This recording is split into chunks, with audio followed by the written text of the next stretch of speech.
Welcome to another episode of Music in the Stars. Today we're going to talk about the new moon in Virgo, as well as 2 days later, Mercury finally going out of retrograde, direct once again, also in the sign of Virgo. Before we get into that, I wanted to talk about my upcoming astrology course.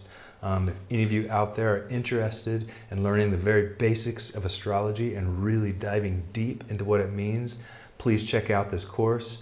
It's called The Fundamentals of Astrology. It's a beginner's course, and it'll get you set up and moving in the direction of understanding this language and sharing it with your friends and family. So check out the link below and join me. First off, I love new moons. For some reason, the full moon is the most popular of the lunar phases, but the new moon is where we get to reset. The new moon is where we get to move in a new direction. We get to take a look at where we are and then set our intentions and our goals for the future. And I love that.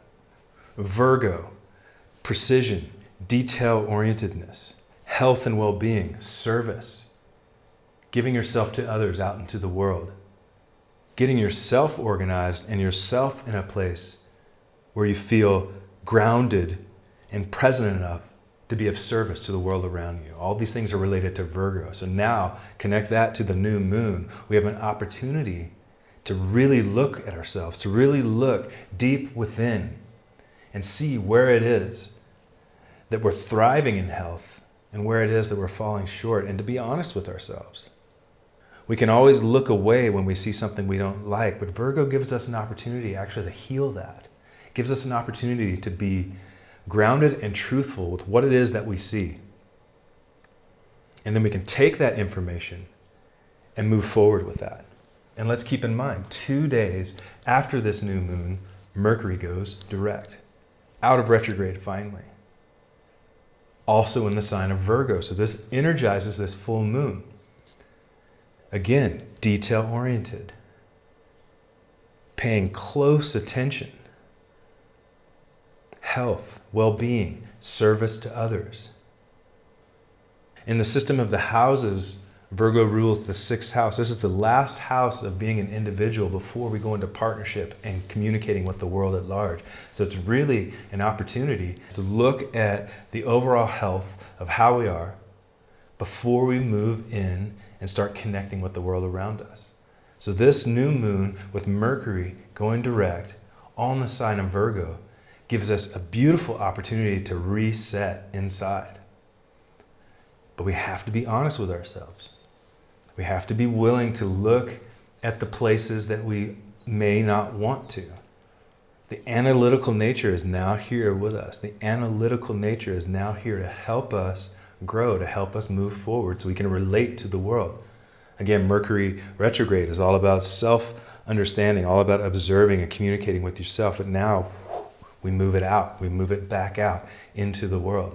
So during the next 2 weeks after this new moon, as Mercury moves direct, it's a massive opportunity now for you to move in new directions and to communicate in new ways that bring about health and service to others. One thing I also want to point out is there's a sense of perfection that Virgo loves. Virgo is all about being absolutely precise and perfect, but life isn't always that way. And so I want to suggest that you see the perfection and the beauty in the imperfections, because that is truly life. That is the realness of the world around us. Of course, we can strive to be perfect, but let's not be attached to that. Let's allow for the beauty to be within the imperfection that is always around us. To me, that brings the magic of life. To me, that brings the spice. Thank you for taking the time to listen to what I have to offer. I hope you have a fantastic new moon and that you enjoy Mercury going direct once again. Please take a moment to subscribe to my channel if you haven't already. I'm going to do my best to keep bringing information and keep the astrological weather reports happening for you. And thank you so very much.